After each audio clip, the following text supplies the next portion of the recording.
Davis Mills is drawing his first start as a Houston Texan. What does that mean for our fantasy football players? That and more today on the Thursday Night Preview.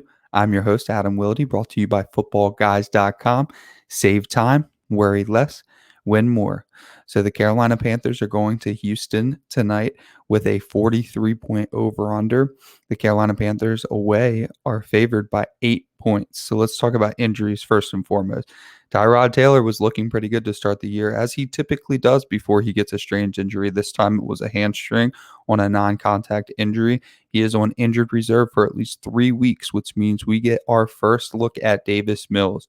They're also down Nico Collins, the promising rookie, so the wide receiver room is probably going to get Anthony Miller off of the basically, he was just a healthy scratch so far this year after the Texans traded a 5th-round pick for Anthony Miller from the Bears. Definitely not even close to what the heck flex territory. You're not starting any of your Houston Texans wide receivers except for probably Brandin Cooks. I understand if some people want to avoid it, but we'll get into that in just a moment. The Panthers have a pretty much clean bill of health, so nothing to worry about there from a fantasy football perspective. So let's go over here and look at our projections. We have Davis Mills all the way down here at 31. He is only projected higher than Jacob Eason. So even in your 2 QB leagues, you're looking for better options than Davis Mills. You scroll all the way up here.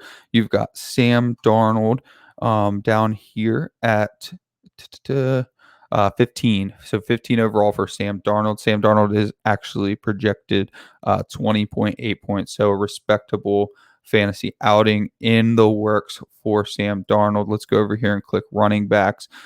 You have a conglomerate of running backs with the Texans. We're not even going to worry about going to figure out the projections for each of them. They're all going to be projected in the 8-point range, and they're all what the heck flexes in deeper leagues, as Sigmund likes to say.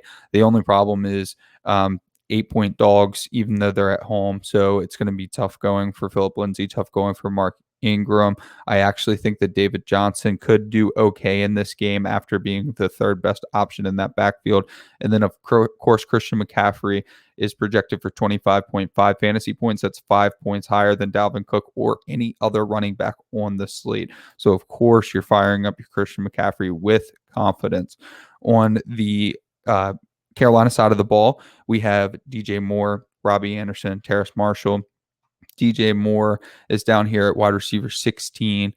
We've had some struggle for Robby Anderson. So Robby Anderson should end up getting more targets in this game. I don't think the first 2 weeks are totally indicative of how the Robby Anderson season is going to go.